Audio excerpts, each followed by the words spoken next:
So just getting the technology, getting it all working. Should we be hearing the recording? No, it's okay. It's recording. Thanks. Okay, so here we are, our final session together for now, let's hope. Let's hope many opportunities coming along in future.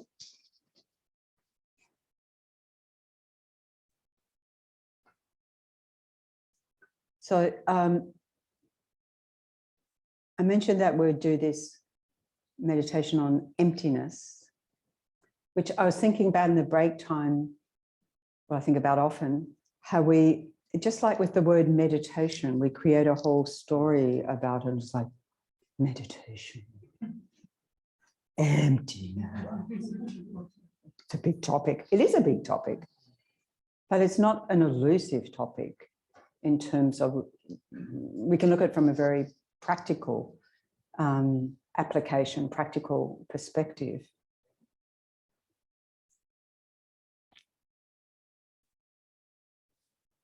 I remember doing a dream yoga retreat, 1 week dream yoga retreat to familiarize with different techniques. And the upshot is, of course, when we're dreaming, we know we're dreaming, right? I mean, of course, if we've got lucid dreaming, we know it while we're actually dreaming. But nonetheless, it's like the dream evaporates. You wake up and go, now, what was that dream? It's gone. And we get that from a night dream, right? Even we don't get that, we can use that opportunity to say, actually, dissolve that. This is part of the retreat, was like, okay, keep the light on as you're going to sleep, and you can change your dream. You don't have to have that same dream. We can change it. It came from our mind, and it's only in the mind. It's not real. So we can change it. This is getting at the idea of emptiness, that nothing is just like fixed, permanent. They're unchanging. Otherwise, we wouldn't be here doing our meditation, because there wouldn't be any point, right? We can think about it like that, and then we can apply that to our daydreaming as well, which is most of the time. Lama Zopa Rinpoche says we're all hallucinating. Now, I think that he uses the word hallucinating because when Lama Zopa Rinpoche first encountered a sort of crowd of Westerners, there was all the hippie, trippy trail of the 70s to India and Nepal, and they just rocked up. Oh, I heard there was some Lama here giving some meditation. So cool, you know. Some stayed. So I think some of them were hallucinating at the time, but, you know, different hallucination, right? Anyway, I always think, you know, like Michael Caton's character in The Castle, you're dreaming. I don't know if people have seen The Castle. Have you seen The Castle? You're dreaming. Well, the Buddha said we're all dreaming most of the time. In other words, what we impose a sense of this is real onto what's not real. We create the stories and then we believe it. We believe the story, right? And so this is what a meditation or, you know, in getting a some sort of flavor or understanding of this topic of emptiness is about, is just sort of deconstructing, if we like, the dream. Oh, damn, I wanted to have that dream. But just think that dream's a nightmare. You don't want to have that one. We can intervene. We don't have to have it. Because when they first said, just keep the light on, as you know, in your sleep, and it's just like, no, I want to go to sleep. I want to keep a light on. But maybe all of us have had that experience when we are dreaming, that we are dreaming. And, you know, it's something natural to us. And what happened was that, for example, the person most well known for, you know, sort of developing our awareness about that, Stephen LeBerge, as a young child, realized not only that he was lucid dreaming, but it's something that you could harness the energy of, and then developed a whole lot of techniques about that. One of the things that I heard was if you want to know whether you're awake or asleep, If you've got a business card in your hand, in your pocket, take it out and look at it, put it back in your pocket. Take it out and look at it again. If it's something completely different, you're dreaming. If it's exactly the same, you're probably awake. I mean, all sorts of things. Everything transforms in our dream. But we could use that idea that, well, if we're going to dream, we can transform things. So this is the thing of, you know, when we talk about emptiness, it's not some sort of voidness or non-existence or nihilism or something like that. It's saying, yeah, everything depends on causes and conditions coming together. Nothing exists out there separate from me without any connection. We're all interconnected, you know. So we investigate ourselves, we say phenomena, and then it's like, oh, phenomena, but on the basis of our body, you know, or the bits that make us up.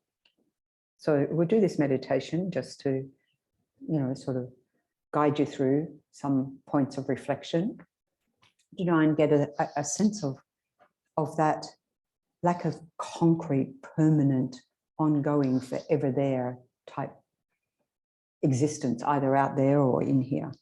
Okay. So adopt your preferred posture for meditation.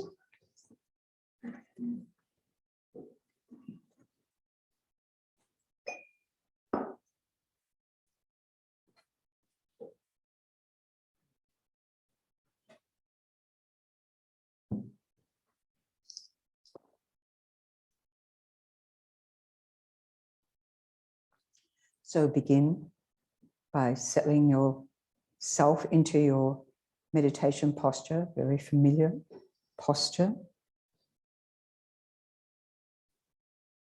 Bringing your awareness to the breath to enable you to relax more deeply into that posture.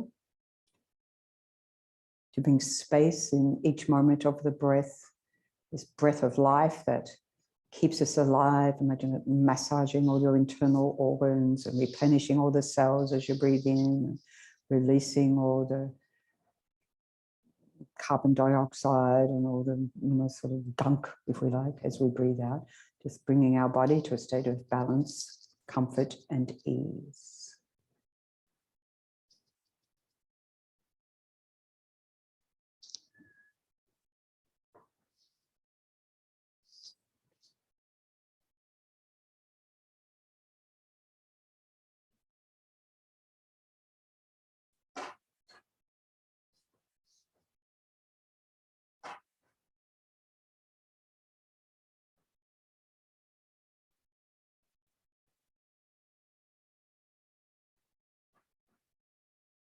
Settling your mind into the space of the body, in the spaciousness of each moment of the breath in and out, the qualities of stillness, alertness, clarity.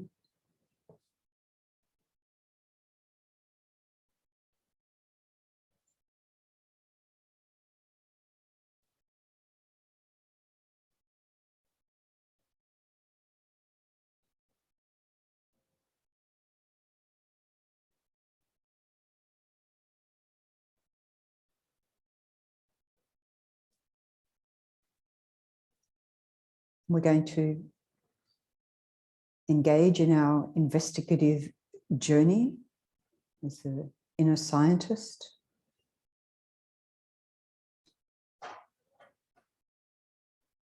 This neutral observer, slowly, carefully,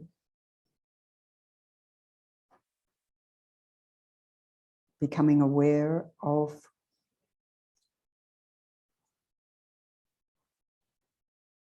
who is this meditator here meditating? Who is it that's here in this meditation? That feels, that thinks, that meditates, that investigates. To try and get a sense of how our sense of ourselves appears to us, how that I appears to our awareness. the story that we have, is trying to get a sense, is this something I've created in my own mind?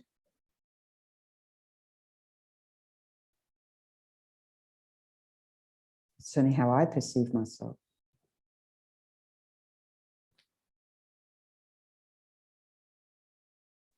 Or is it something that exists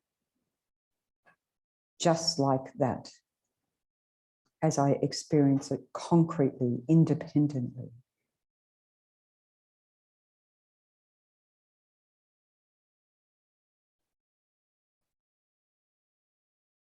This I that, or sense of self that arises, somebody blames us particularly for something we haven't done. And so we get a sense of that arising maybe at the center of our chest. You hurt me, you blamed me, or I love you. So maybe that's where it resides. We often refer to that in meditation, chitta.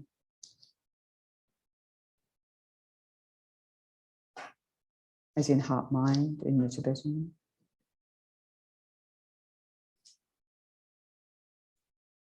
Or do we really more identify with our head, you know, with our brain, you know, especially if we see that we think that the mind is in the brain, we might identify this sense of me as that.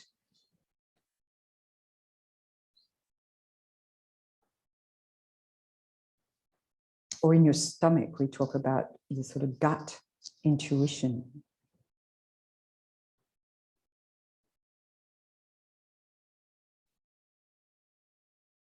Or maybe in your hands, this strong me. So carefully investigate, just rove around each part of your body, even more subtle levels, the organs, the nerves, blood vessels. Maybe it's a sort of infinitesimal, small, tiny, little, subtle entity. So think about the cells, the atoms, the subatomic particles, your DNA.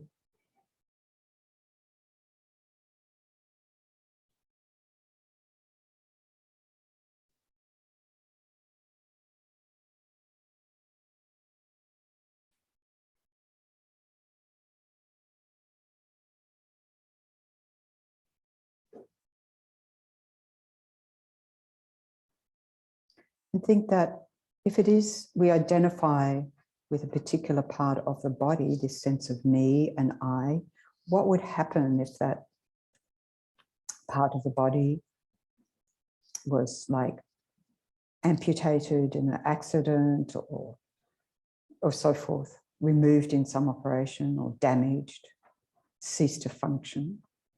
Does that mean I go out of existence? Does it mean that when I die, I go out of existence because the body ceases?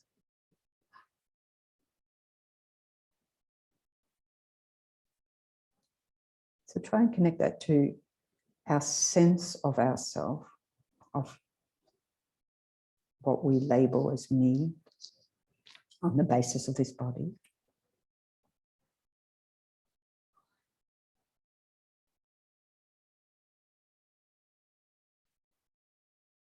Or maybe it's the mind itself. After all, we talk about the subtle continuum going lifetime to lifetime to lifetime, the mind constantly changing, this constant stream of thoughts, of memories, of feelings, all sorts of experiences coming and going moment by moment in rapid succession.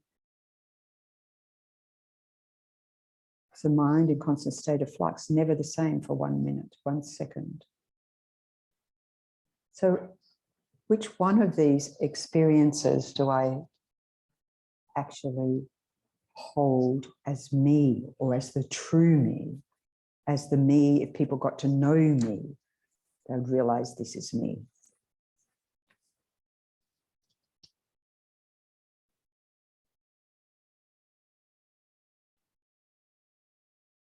Is it a loving thought or an angry thought? Otherwise, people say, I am an angry person, or I'm a loving, kind person. So what would happen at those times when that angry person is a loving, kind person, or where that loving, kind person suddenly gets angry? Is that, would you cease to exist? Would you completely disappear?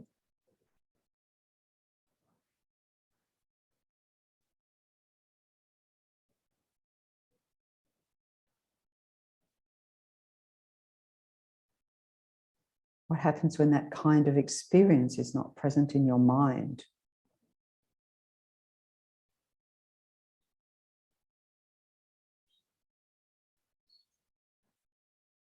Or maybe all of these are different me's, different I's, so they can arise, me, one after the other. This is me, no, that's me, no, that one. So investigate, think of every possibility you can of where this sense of me is found and what kind of substance does it hold? What kind of entity is it?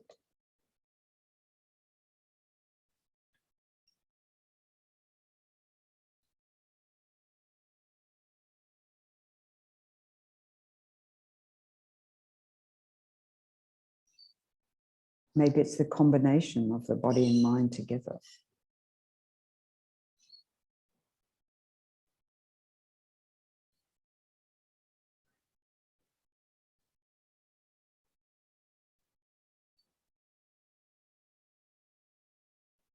Imagine, because we can imagine anything, that we could mentally disintegrate the body. Or we know that this body is made up of all the bits and pieces, the limbs and organs and so forth, but down to the cells and the molecules and these atoms. Imagine them separating and floating apart, billions and billions of minute particles scattering through this space.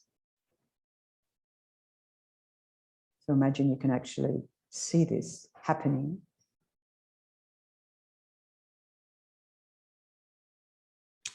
And the mind as well. The mind's not of any physical substance.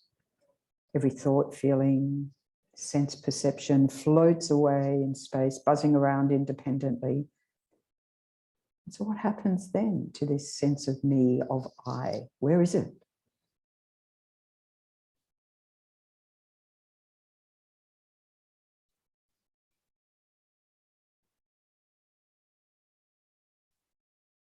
So it's not that, we're completely dispersed and therefore we don't exist. Of course we exist, we're here.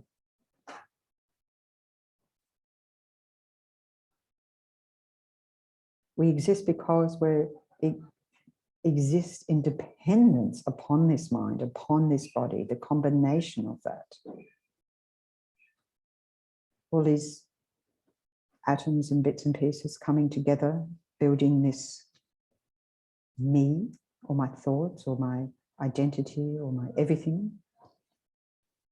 And on top of this combination, we label this sense of me, this I, or where like the baby's given the name, on top of that combination. And then we say, oh, that's Harold, that's Mary. And then we have the story on the basis of just that label. Oh, Mary's like this, and Harold's like that, and I'm like that.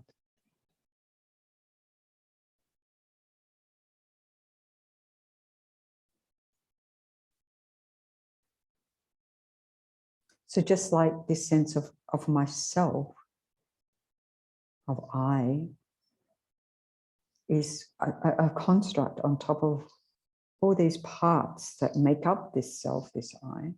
It's like that for absolutely everything in the world.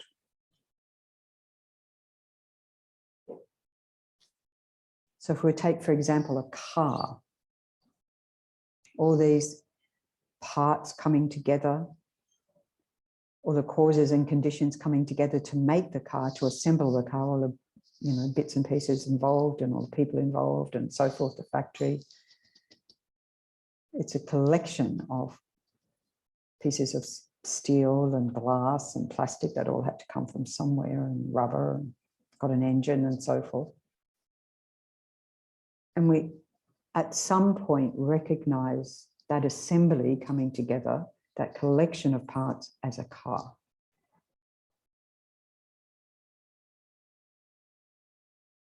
But if we were to deconstruct that and take all those bits apart, where is the car? Which bit? Of course the car exists, So there's a lot of cars out here. They exist, they're there. But it's a label we put on that collection so that conventionally we can communicate. So that mere label on that. Nowhere but that.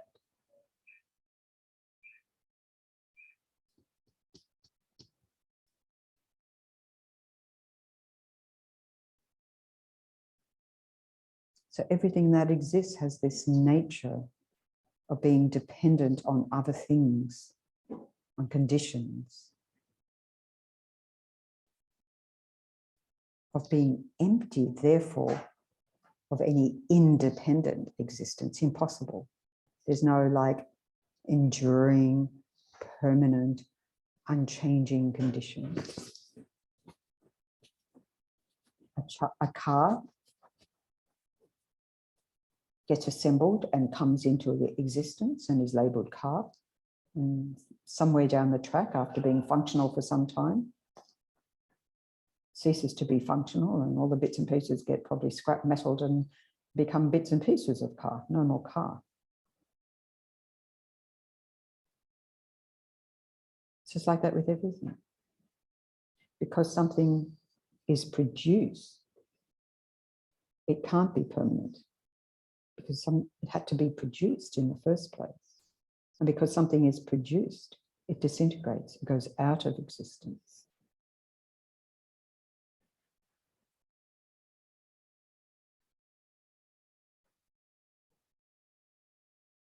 So returning again to your sense of how your body exists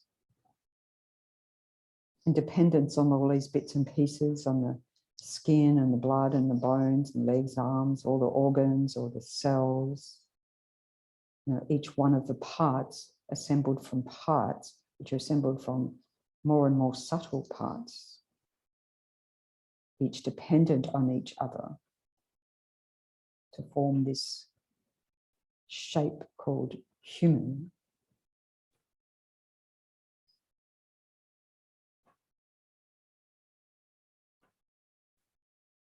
And same with our mind existing in dependence on our thoughts. Without thoughts, what's mind? Its function is to think. Our feelings, our perceptions, all our sensations that we've been investigating, so many physical, mental sensations, thoughts, perceptions. We see the evidence of that through our meditation practice, through our engagements.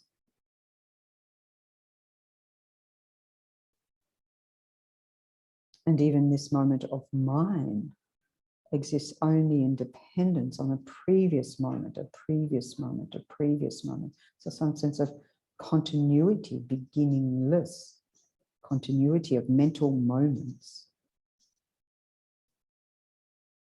which gives us the opportunity then, if that's what it is in essence, then in each subsequent mental moment, I have the opportunity to transform the mind, to change the mind, forever fluid, forever open to possibility. This is emptiness. Because of emptiness, everything is possible.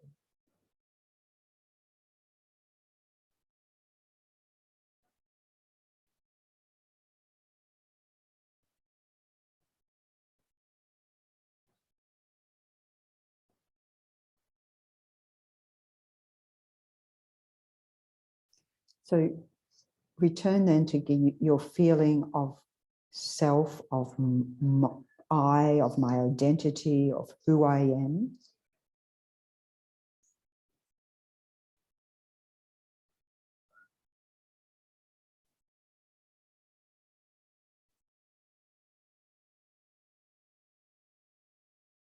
And see if that softened your view of this concrete sense of self, apart from this ever-flowing, interdependent, ever-changing stream of body and mind. Is there anything solid? Is there anything unchanging, independent, permanent?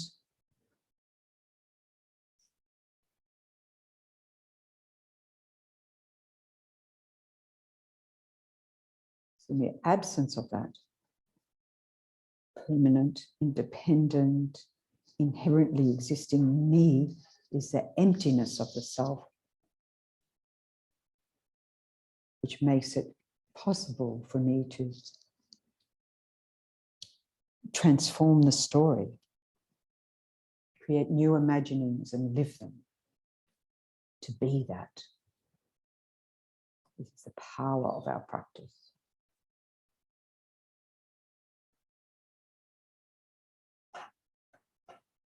So that you might dwell in that sense of liberation of infinite possibilities, the transformation.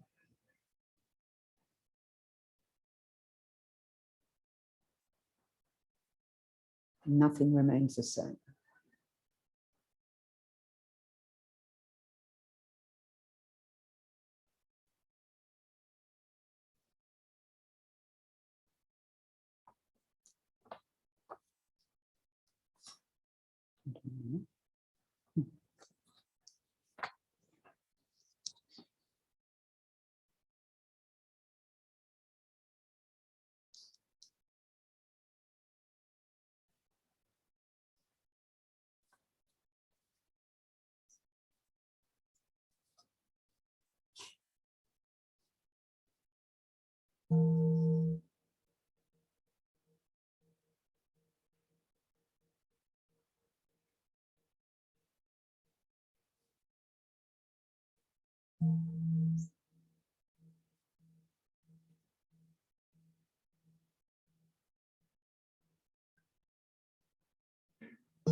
Okay. Yes, please move, stretch. Release any tensions.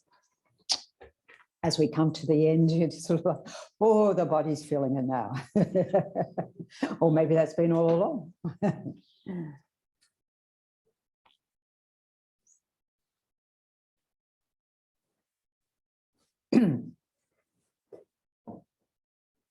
So, as I mentioned at the beginning, this is a vast topic. And yes, we have to get lots of teachings and investigate, and there's all sorts of logical analysis to do, but we can do it on the basis of our own experience. And as I said, you know, when we can just, like with the dream, just, oh, there's no essence of existence there out there from its own side. Oh, I find it fascinating to,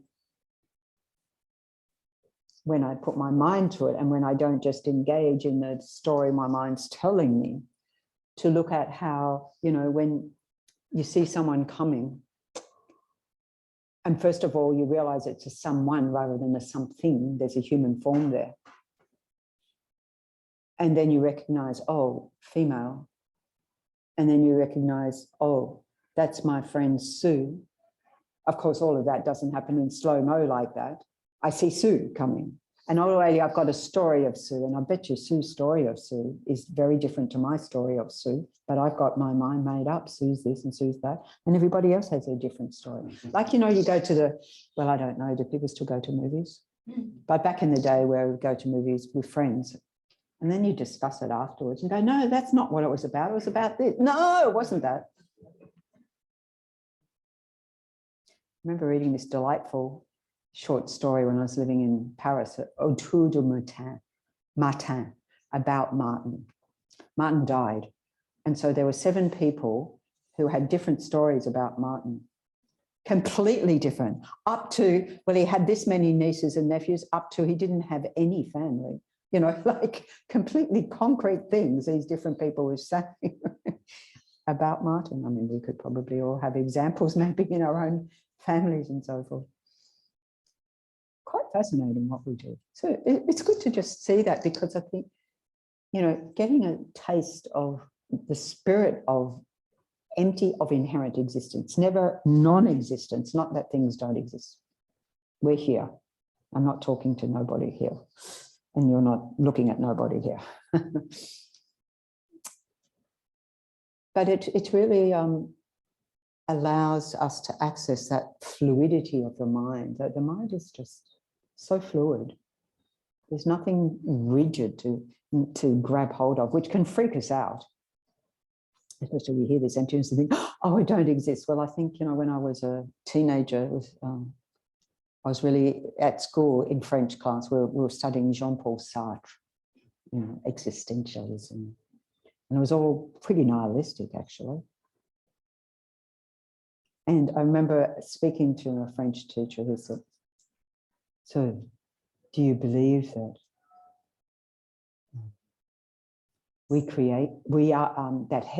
hell exists on earth? And I said, I believe we created. Little did I know that that's what the Buddha said. I mean, I was just like, I think I was in a nihilistic phase rather than having any understanding. But it's nice when the Buddha actually puts a context on what you said. Oh, well, I was sort of right, but I didn't have any philosophical view about that. She said, you're going to have such a hard time in life believing like that. At least I didn't believe that. Or perhaps I should have. Okay, so for our, I've saved, should I say the best to last? So joy. So this is the last deep immersion of the mind into the four immeasurable thoughts, immeasurable joy. It's a lovely way to round off things, considering that we can, you know, imbue our mind with great delight in all the efforts that we've put in here together and individually and so forth, and everyone who has contributed to this. It's all a dependent arising, you know, many involved, including all the volunteers and so forth, and people coming in and making sure this works and doing the offerings, and everybody, you know, we can go on and spend a long time on that, of just how many conditions had to come together, and even we wouldn't get to the bottom of that. I'm shutting because of noise. Thank you. And Mum Sandy. By the way, I call everyone Mum. Okay, so don't feel left out of the Mum category. When you think about it, everyone is Mum. That's a different meditation. So this is, okay, let's do this one as our closing meditation. Stop me from continuing on talk, blah, blah, blah. Okay. Setting your body, state of comfort, ease, imbued with the qualities of relaxation, stillness, balance, alertness.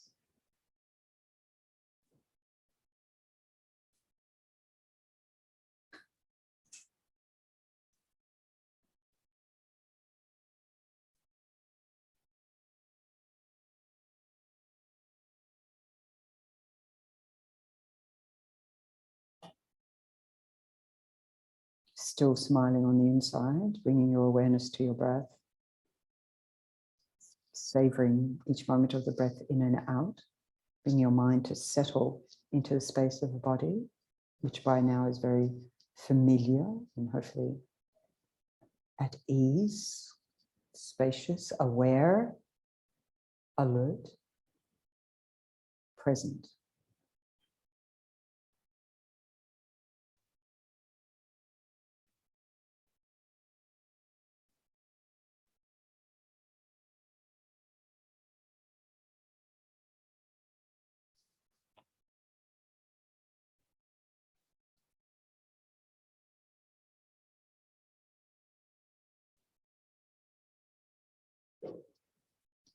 And then bring to your mind someone who for you just exudes a natural sense of of joy, of well-being, physical, mental, emotional, spiritual well-being.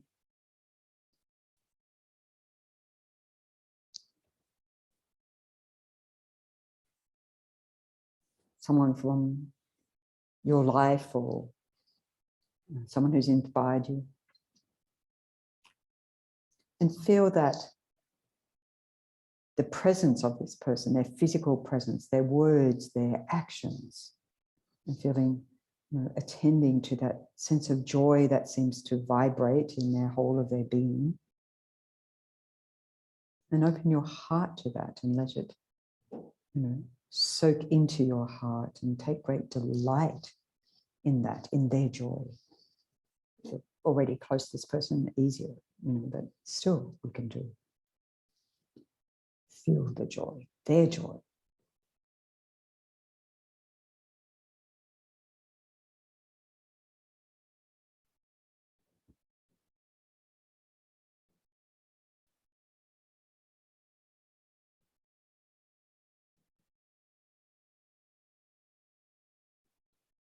And then call to mind someone else for whom some fantastic news has happened, wonderful thing that recently or in the past.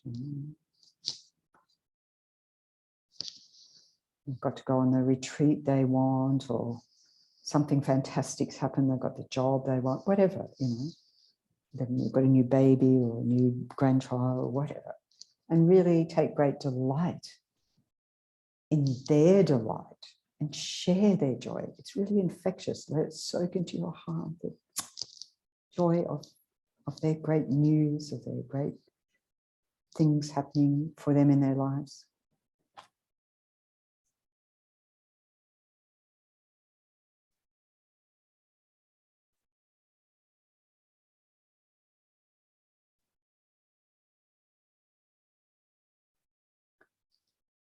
And then turn your awareness to someone who really inspires you with their virtues, with their goodness, their generosity and kindness and wisdom.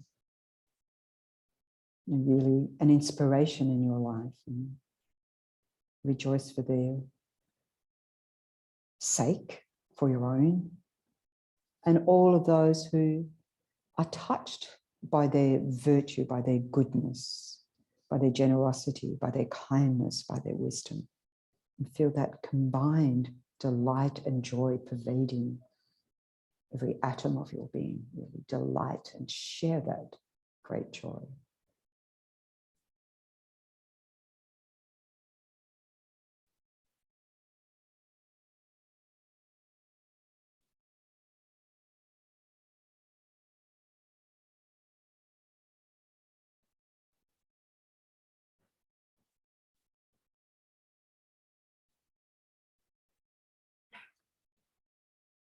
And then turn your awareness to your own life, your own joyous experiences, taking joy in your own virtues, your own goodness, your own generosity, your own wisdom, your own,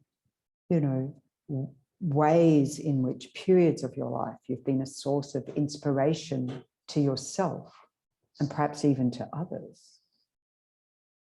Take great delight in that.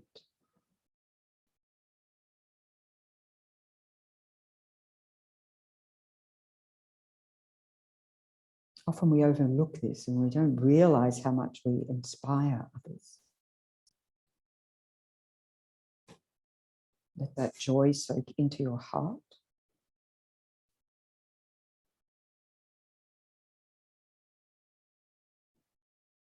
Think of times you've been able to really embody your ideals, live up to that, and even when it's been challenging, particularly when it's been challenging. Take great delight in attending to those virtues, to those qualities in yourself.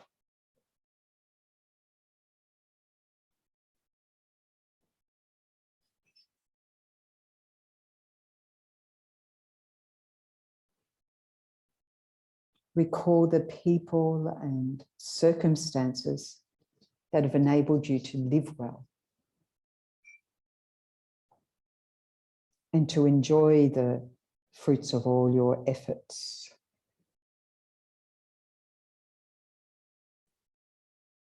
Conjoining that sense of joy with a sense of gratitude, heartfelt thanks and joy and delight.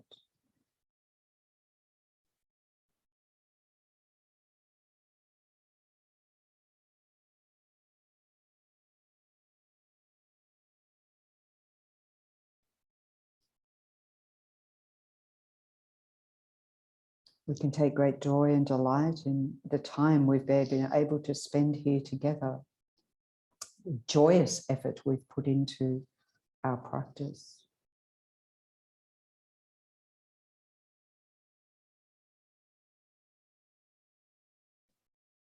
We can take great joy in all the efforts over eons of all the Buddhas, and that we've been able to connect with their guidance through our own precious teachers, our spiritual friends, our Dharma buddies.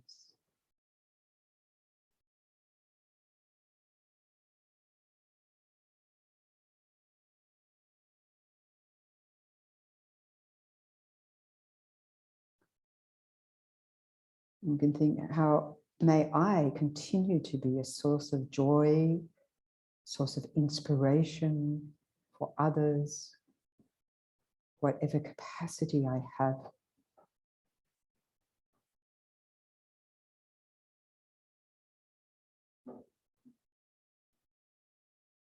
To spread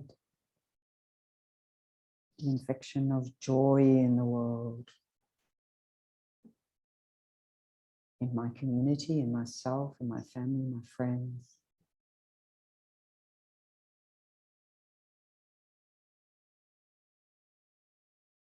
To connect again and again with this heartfelt joy when maybe we're feeling down on ourselves about our practice or our ability to practice and so forth as we go on, or simply just in the course of everyday life.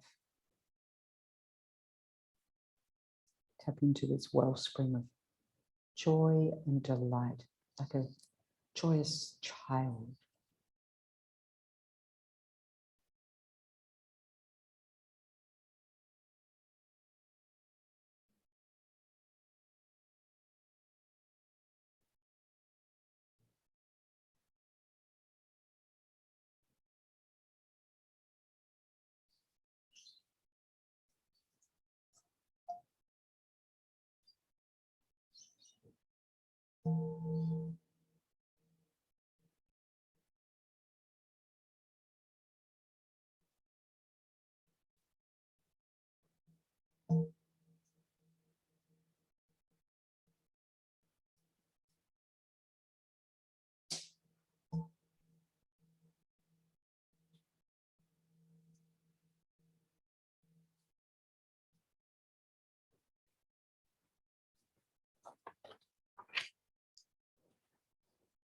So I think this one of joy is the most easiest practice that we can do.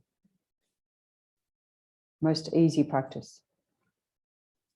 I have to correct myself because I had a double degree in English and I sort of get embarrassed with it. So it's my only fluent language.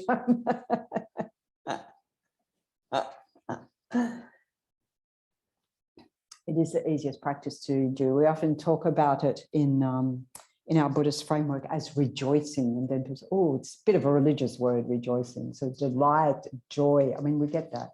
Perhaps I don't know. I've only watched Mission Joy twice. I might be ready for another dose by now. So Mission Joy, I don't, if some of you I think have seen, is, and this is, you know, who always comes to mind for me. So it's a sharing the joy between His Holiness Dalai Lama and Desmond Tutu. And, you know, also sharing the fact that they've both been through, you know, difficult times in their lives, but to have that heartfelt joy in response and very infectious, and they're very naughty with each other as well. So we look for these sources of inspiration to keep us going in our practice, mainly. So we can be each other's source of inspiration in our practice. So thank you everybody very much for the past few days and for putting this time aside in your lives, and hope it's been some benefit to you. And, you know, I think the great, by having 2 days, we still got, for those of you who have family obligations and Easter and all of that, there's still 2 more days, right? Yeah, correct? Anyway, so have an enjoyable, joyful time. Take great delight. Delight in others. You know, one of my friends, it's often happened, you know, and anyway, I just got a text yesterday. Oh, I'm so jealous of those people doing retreat. This was your Chenrezig Institute. And I said, no, you're not, you're rejoicing. I say that every single time. No, you're not jealous, you're rejoicing. And this is someone who's about to enter long retreat. And I said, just they'll be rejoicing in your retreat. So, you know, it counteracts those times when we bring ourselves down. We need to uplift ourselves.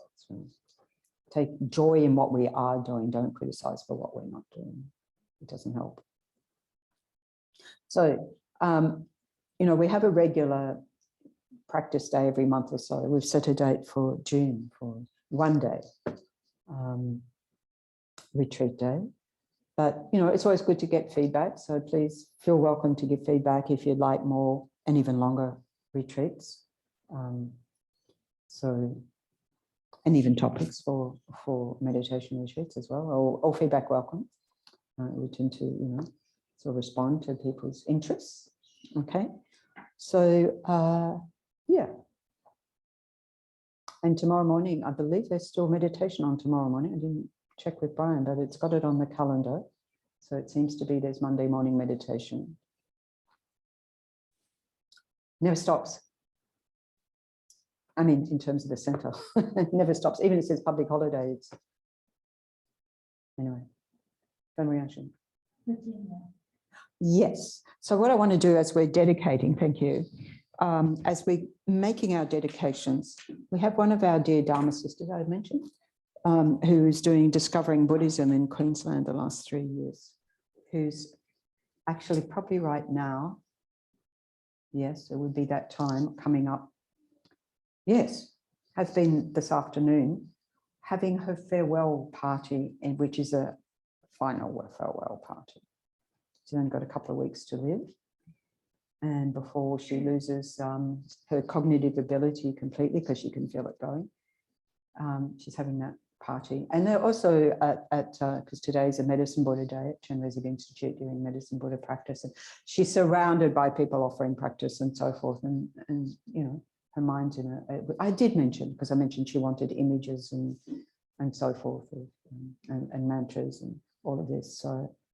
So Virginia Musiji, so we can dedicate for her to continue on her spiritual journey, as well as anybody else. We wish to gather all our dedications, all our positive energy, and extend out towards each and every one. So then page 16, we'll do the same 2 verses as yesterday for our dedication prayers, and then the long life prayers for our precious lamas. Through the merits of these virtuous actions, may I quickly attain the state of a Guru Buddha and lead all living beings without exception into that enlightened state. May the precious body mind not yet born arise and grow. May that born have no decline, but increase forevermore. Then long life prayers for our gurus, flicking over a few pages, 19A it might say. The wish-granting, wish-fulfilling jewel, source of every single benefit and happiness in this world, to the incomparably kind Tenzin Gyatso I beseech, may all your holy wishes be spontaneously fulfilled. And then for Lama Zopa Rinpoche, page 22. You who uphold the subduer's moral way, who serves as a bountiful bearer of all, sustaining, preserving, and spreading Manjana's victorious doctrine, who masterfully accomplishes magnificent prayers, honoring the three jewels, Savior of myself and others, your disciples, please, please live long. And long life prayer for Tenzin Oso. Lord of Dharma, who in accordance with the various dispositions of those to be subdued, makes clear in the light of your well-spoken advice the sacred Ganden tradition, essence of Buddha's teachings. O foremost and holy Lama, to you who are supreme, O Lama, please, please live long.